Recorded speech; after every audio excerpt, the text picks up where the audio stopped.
মই আপোনালোক সকলোকে স্বাগতম জনাইছো। দিল্লীৰ আসলতে মুখ্যমন্ত্ৰী কোন হ'ব এসপ্তাহ হৈ গ'ল এতিয়ালৈকে কিন্তু দিল্লীৰ মুখ্যমন্ত্ৰী কোন হ'ব হেয়া ঘোষণা কৰা হোৱা নাই। যি আসলতে কৈছিলে যে প্ৰধানমন্ত্ৰীৰ যি ভ্ৰমণ আছিলে বিদেশ ভ্ৰমণ হে বিদেশ ভ্ৰমণৰ পিছতে আসলতে ঘোষণা কৰা কথা আছিলে দিল্লীৰ মুখ্যমন্ত্ৰী কোন হ'ব, কিন্তু এই পৰ্যন্তলৈকে দিল্লীত এতিয়ালৈকে মুখ্যমন্ত্ৰী কোন হ'ব হেয়া ঘোষণা কৰা হোৱা নাই। জনাইছো আপোনালোকক সবিশেষ। এসপ্তাহ পাৰ হ'ল দিল্লী বিধানসভা নিৰ্বাচনৰ ফলাফল ঘোষণা কৰাৰ, কিন্তু এতিয়াও দিল্লীত নতুন চৰকাৰ গঠন হোৱা নাই।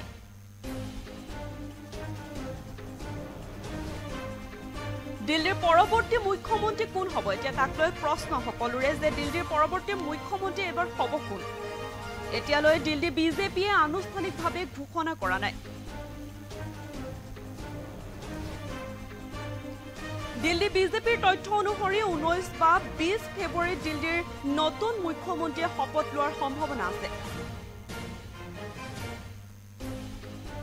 এই মুহূৰ্তত জনাইছো আপোনালোকক আজি এসপ্তাহ পাৰ হ'ল দিল্লীৰ বিধানসভা নিৰ্বাচনৰ ফলাফল ঘোষণা কৰাৰ, কিন্তু তাৰ এতিয়ালৈ দিল্লীত নতুন চৰকাৰ গঠন হোৱা নাই। দিল্লীৰ পৰৱৰ্তী মুখ্যমন্ত্ৰী আসলতে কোন হ'ব তাক লৈ এতিয়া সবৰে আসলতে প্ৰশ্ন। মুখ্যমন্ত্ৰী এতিয়া পৰৱৰ্তী সময়ত কোন হ'ব এতিয়ালৈ দিল্লী বিজেপিয়ে আনুষ্ঠানিকভাৱে ঘোষণা কৰা নাই। দিল্লী বিজেপিৰ তথ্য অনুসৰি 19 বা 20 ফেব্ৰুৱাৰীত দিল্লীৰ নতুন মুখ্যমন্ত্ৰীয়ে শপত লোৱাৰ সম্ভাৱনা আছে। বিজেপিয়ে হাইকমাণ্ডে প্ৰধানমন্ত্ৰীৰ বিদেশৰ ভ্ৰমণৰ পাছত দিল্লীৰ নতুন মুখ্যমন্ত্ৰীয়ে শপত গ্ৰহণ কৰিব বুলি আসলতে প্ৰকাশ কৰিছিলে, কিন্তু সেই মৰ্মে প্ৰধানমন্ত্ৰী মোদীয়ে ফ্ৰান্স আমেৰিকা ভ্ৰমণ কৰি শুক্ৰবাৰে দিল্লী পালেহি। তাৰ পাছতো দিল্লীৰ মুখ্যমন্ত্ৰীৰ শপত গ্ৰহণৰ কোনো তৎপৰতা দেখা পোৱা নাই এতিয়ালৈকে। 27 বছৰৰ পাছত আচলতে দিল্লী দখল কৰিছে এইবাৰ বিজেপি। 27 বছৰৰ পাছত তাৰ পাছত এতিয়ালৈকে এসপ্তাহ আজি হৈ গ'ল, তাৰ পাছতো নতুন চৰকাৰ আচলতে কোন হ'ব দিল্লীৰ মুখ্যমন্ত্ৰী হেয়া এতিয়ালৈকে এই পৰ্যন্তলৈকে ঘোষণা কৰা হোৱা নাই।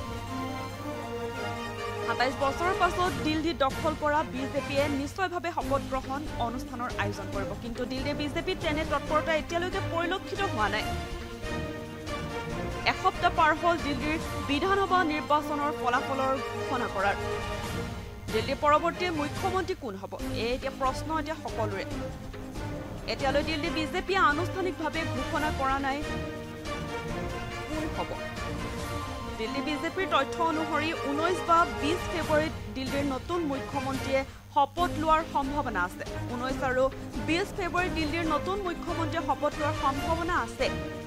বিজেপি হাইকমাণ্ডে প্ৰধানমন্ত্ৰীৰ বিদেশ ভ্ৰমণৰ পাছত দিল্লীৰ নতুন মুখ্যমন্ত্ৰীয়ে শপত গ্ৰহণ কৰিব বুলি প্ৰকাশ কৰিছিলে। আচলতে বিদেশ ভ্ৰমণৰ পাছতে প্ৰধানমন্ত্ৰীৰ যি বিদেশ ভ্ৰমণ আছিলে সেই বিদেশ ভ্ৰমণৰ পাছতে মুখ্যমন্ত্ৰীয়ে শপত গ্ৰহণ কৰিব বুলি প্ৰকাশ কৰিছিল। সেই অনুসৰি প্ৰধানমন্ত্ৰী মোদীয়ে ফ্ৰান্স আমেৰিকা আচলতে ভ্ৰমণ কৰি শুক্ৰবাৰে দিল্লী পালেহি। তাৰ পাছতো আচলতে দেখিবলৈ পোৱা নাই কোনো শপত গ্ৰহণৰ কোনো তৎপৰতা দেখিবলৈ পোৱা নাই। 27 বছৰৰ পাছত দিল্লী দখল কৰা বিজেপিয়ে নিশ্চয়ভাৱে শপত গ্ৰহণ অনুষ্ঠানৰ আয়োজন কৰিব, কিন্তু দিল্লীত বিজেপিৰ তেনে তৎপৰতা এতিয়াও পৰিলক্ষিত হোৱা নাই। 27 বছৰৰ পাছত দিল্লীত বিজেপিয়ে চৰকাৰ গঠন কৰিব, আৰু আজি এসপ্তাহ হৈ গ'ল তাৰ পাছতো দিল্লীৰ কোন হ'ব এতিয়া দিল্লীৰ মুখ্যমন্ত্ৰী সেই লৈ এতিয়া চবৰে প্ৰশ্ন, কিন্তু আজি এসপ্তাহ হৈ যোৱাৰ পাছতো এতিয়ালৈকে দিল্লীৰ বিজেপিয়ে আনুষ্ঠানিকভাৱে ঘোষণা কৰা নাই মুখ্যমন্ত্ৰী। দিল্লী বিজেপিৰ তথ্য অনুসৰি 19 বা 20 ফেব্ৰুৱাৰীত দিল্লীৰ নতুন মুখ্যমন্ত্ৰীয়ে শপত লোৱাৰ সম্ভাৱনা আছে।